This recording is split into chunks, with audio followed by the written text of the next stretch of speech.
What is civilization? I don't know.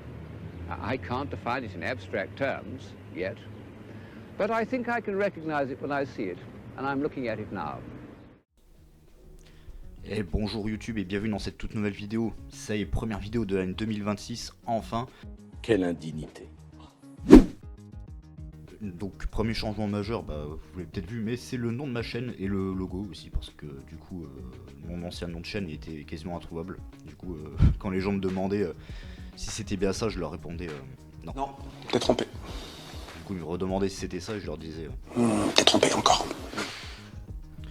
Alors aujourd'hui on va parler d'une cathédrale, pas n'importe laquelle cathédrale, pas la petite chapelle dégueulasse du Corbusier où tu vas marier ta copine pour faire plaisir à ta belle-mère.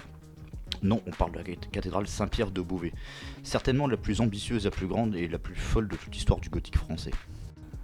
En 1225, les gars de l'époque se disent « Amiens, c'est mignon, Metz, c'est sympa, mais nous, à Beauvais, on va leur mettre une claque divine. On va construire la plus haute, la plus grande et sûrement la cathédrale la plus badass de toute la chrétienté. » Enfin, ça c'était sur le papier. Et là, ils y vont comme des bourrins, pas de demi-mesure, direct dans le cœur, 48 mètres 50 sous voûte, record mondial du gothique, toujours imbattu aujourd'hui. Pas mal, non, c'est français. Plus haut que Saint-Pierre de Rome, plus haut que tout ce que l'homme avait osé à l'époque. Sauf qu'il y a un petit problème, avec les mecs qui ont de très grosses ambitions, parfois la structure ne suit pas. En 1272, le cœur est terminé.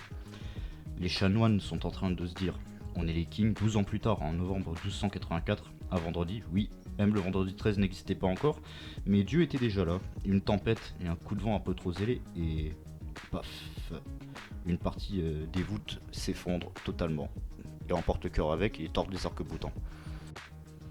Et là, les architectes ne se laissent pas démonter. Ils reconstruisent, et d'un coup, ils ont été piqués par un élan de folie des grandeurs, on peut littéralement dire ça.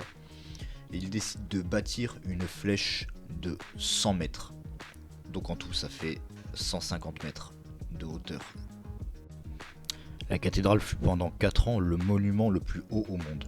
Mais seulement, il y a un petit souci. Le 30 avril 1573, le jour de l'Ascension, et oui, l'ironie est presque trop belle, la flèche s'effondre en pleine procession. Mais heureusement, la catastrophe n'a fait aucune victime, il n'y avait plus personne à l'intérieur. La cathédrale restera comme ça, inachevée et amputée d'une nef. Les caisses sont vides et l'archevêque n'a plus d'argent. Pas d'argent, pas de cathédrale, pas de cathédrale, pas de cathédrale. Bon, cela dit, il y a aussi une deuxième raison du fait que la cathédrale soit restée comme ça.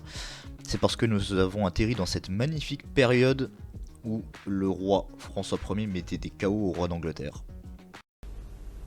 You are gay. Magnifique période qui s'appelle la Renaissance. Et le souci, c'est que la cathédrale est passée de mode. Enfin, en tout cas, l'art gothique. À l'heure actuelle, à la place de la flèche, il y a juste un pauvre petit chapeau avec quelques cloches dedans qui ressemble plus à une sorte de maison chinoise. Voilà les amis, alors là on va se finir sur une petite anecdote assez sympa que j'ai trouvée en faisant des recherches. C'est l'anecdote du condamné à mort. Alors apparemment, c'est une tradition locale, on dit qu'un homme condamné à mort s'est vu proposer à un marché par les autorités locales, enfin du chapitre de la cathédrale.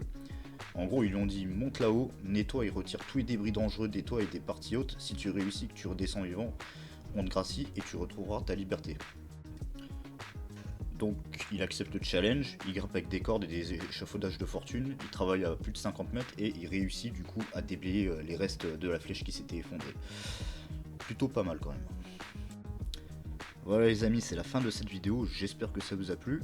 Si ça vous a plu, n'hésitez pas à la partager, ça m'aiderait beaucoup. Et moi je vous dis à la prochaine pour une nouvelle découverte.